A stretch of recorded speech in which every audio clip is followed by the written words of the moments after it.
Toda a criatura louva ao Senhor.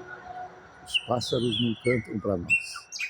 Os pássaros estão louvando ao Senhor, o seu Criador.